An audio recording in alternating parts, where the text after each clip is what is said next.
Well, hey folks, Real Honesty with Jordan, my review of New Japan Pro Wrestling G1 Climax 28 Night 17 event. I've been up for almost 24 hours. I'm going to power through this review really quick, but I'll say this much. The A block, they went out with a hell of a bang. Final match of the A block, tremendous. Tanahashi and Okada delivering like only they can. But let's start with the rest of the card first. Shota Umino and Hanare versus Tomohiro Ishii, the MVP of the tournament, even in defeat. The MVP of the tournament, Ibushi right below him, and then Tanahashi just below both of them. Those are my three that I would say are the are like the three best performers. All due respect to everybody else who has done, many have delivered some good to great to fantastic performances in this. Anyway. So Shota and Hanare versus Tomohiro Ishii and Sho. Decent tag exchanges, good work. It was short. Of course, Sho pins Shota. Anytime a young lion's in a tag match, that's going to happen. Certainly not bad. And Shota Umino has improved even in the last number of months since they started including him on shows that I was watching. So yeah, this has been really nice to see a lot of these young lions grow, and can't wait to see what Shota does in the future. So yeah, Ishii and Sho get the victory, and then Gedo and Yano versus Tama Tonga and Tonga Loa, mainly comedy, hyping up Yano and Tama Tonga, where Yano was scared of the Tongans. And there was comedy like Yano and Gedo not wanting to get kicked or counted out, but not wanting to get in the ring. Then they get in the ring to get beat up. A little bit of action. Yano tries his antics, doesn't work. Ape shit on Gedo. Gedo takes the fall. Shocking, I know. Gedo taking the fall in a tag match. I'm very shocked too. Yano will either get counted out or he's gonna lose. I mean, I would be very surprised if Tama Tonga lost to Yano. And then Finley and Juice versus Goto and Yo. I don't really think it was very, very shocking who would take the pin here. It was hype for Goto versus Juice. They've had a couple pretty good matches earlier this year. Good work as you would expect. As Goto and Yo have teamed up a bit during this run. And Finley and Juice Robinson are certainly a very good team. GTR pins Finley. No shock there. Juice versus Goto should be a very fun match. And then Sonata and Naito versus Sabre Jr. and Taka Michinoku. I wonder who's going to take the fall here. I mean, come on. It's not really that shocking. Naito versus Sabre Jr. hype. I think Naito's going to get the victory there. Because Sabre Jr.'s quietly had 10 points. Now, he could get up to 12. But all he could do at this point is play spoiler. He would not get the victory. He would not win the B block, the ultimate victory. He would not win the B block, which would be kind of interesting if he had just had one more victory if he had been able to do that. But Sabre Jr. is still young, and I wouldn't be surprised if he wins a G1 next year or even in 2020. Decent work as you would expect. A skull end taps out Taka, and there we go. Taka is usually the fall guy here, but he's a great hype man for Sabre Jr. I always look forward to that introduction. And Naito, the whole thing, at the end of the previous night, where the rest of the LIJ members had held up Hiromu's jacket and did the fist bump thing, like how Naito did the fist bump with the jacket. I think Naito might actually win. He might actually win the B block. It would be a nice emotional thing. It'll be interesting to see. And then Omega and the Young Bucks versus Kota Ibushi, Marty Scurll, and Chase Owens. Nobody hit a goddamn move in this whole match. It was just comedy, comedy, comedy. And then Tongans interfered and caused all this. And there we go. That was it. That was it. That's all it was. I mean, I get it. They probably didn't want to have these guys they didn't want these guys to hurt each other. Well, especially Omega. They wanted to save Omega. They've been using him in some comedy stuff to try and save him, especially with this match with Ibushi. But it just seems like such a silly use of the Bucks. I mean, I'm not even a big Young Bucks fan, but them and Scurll is okay, whatever. It is what it is. I just thought it was kind of a pointless match, though I get why they did it the way they did. But yeah, Tongans interfering. Big shock, I know, right? Ugh. Anyway. Now we go to the A-block matches. Makabe versus Michael Elgin. It was hard-hitting. It was decent overall. There were some nice chops, some nice clotheslines. A lot of no-selling. King Kong knee drop. Got the victory for Makabe. I tend to tune out quite a bit when Elgin wrestles because I just don't like the guy. I'm not saying he isn't a good athlete. I just don't like the guy, and he doesn't interest me. Doesn't mean he's not a good athlete. But yeah, Makabe gets the victory. Both these guys, I think, finished with like 3 wins each. I would check NewJapanWorld.com, NJPW.com. I would check for the tournament results to see the full pie chart of all the point totals, because it's hard to keep track of. All I know is Makabe and Elgin were nowhere near the top of the whole damn thing. And then Yoshihashi versus Hangman Page. This was another decent match. It was a little bit better Makabe versus Elgin, mainly because Elgin wasn't involved. There was a bad apron spot with Yoshihashi. I hope he's okay. That looked really fucking vicious. Hangman certainly shined. He did well. Yoshihashi's might have been the best performance that he's had since like the beginning of the tournament. Like beginning couple matches of the tournament. Some very hard chops from both guys, especially including some running chops. Karma for the win. Shockingly, Yoshihashi got the victory. It was a nice way for him to close out the tournament with a win. That was pretty nice. Again, I don't think Yoshihashi's going to be any more never a mid-card guy. He might go for the Never Openweight title at some point. You know, maybe he shockingly gets the Intercontinental title. But I think he's more of a tag team guy. I think they're going to, you know, they would pair him with somebody and he'd be a tag team champion. Maybe, again, I'm not actually sure. Yoshihashi's won the tag titles before. Forgive me if my memory's just not exactly what it was.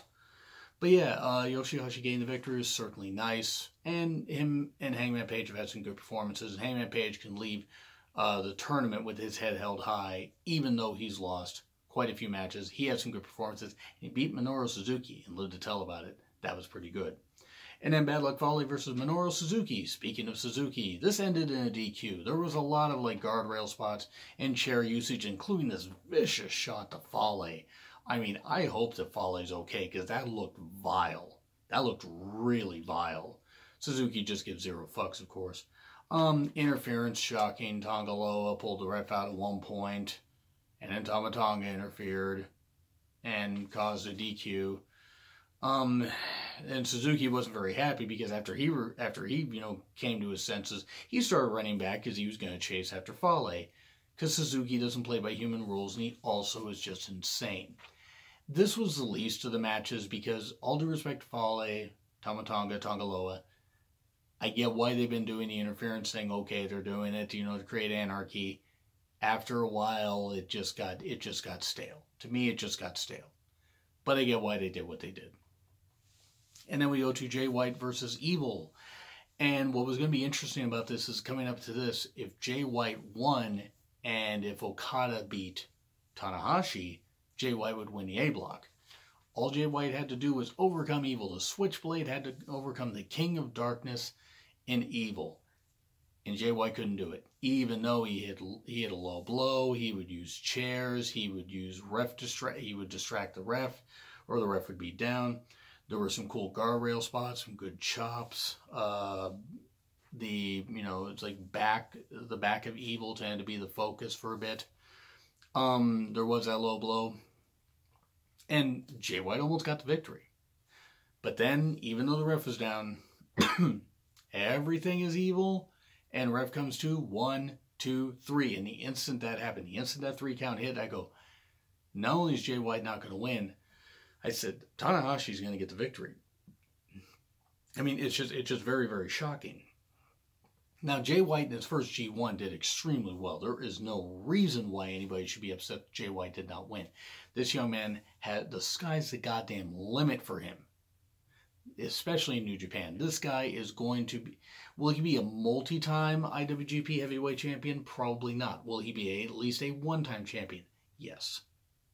Maybe not by next year, maybe not even by 2020, but he will be champion. So if he wins G1 in 2020 or 2021, if he's going to win at some point, he's going to be champion. He may even be champion without winning the G1. Who knows? The sky's the limit for this guy.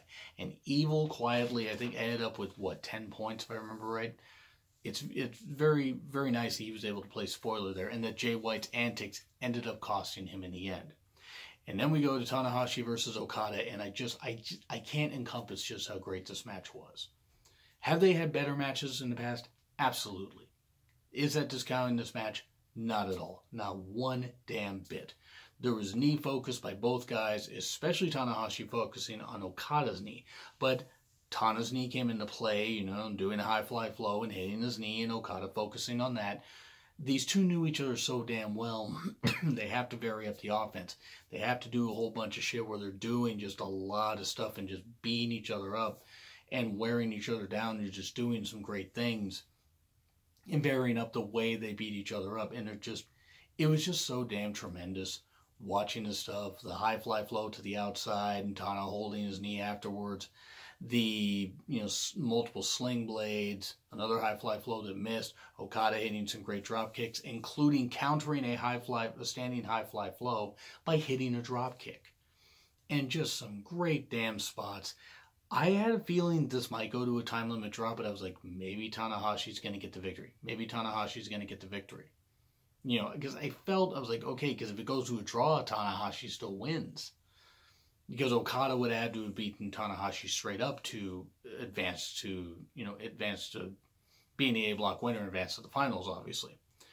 And what was just great is like you had the discus rainmaker that only ended up for 2, or actually I don't even think Okada pinned him.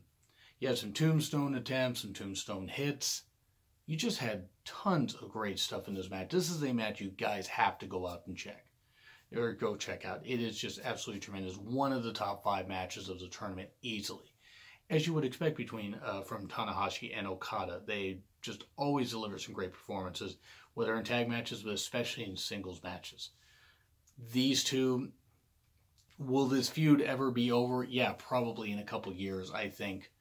But revisiting every few months isn't necessarily the worst thing. They had a great match back in May. Visiting here is fine.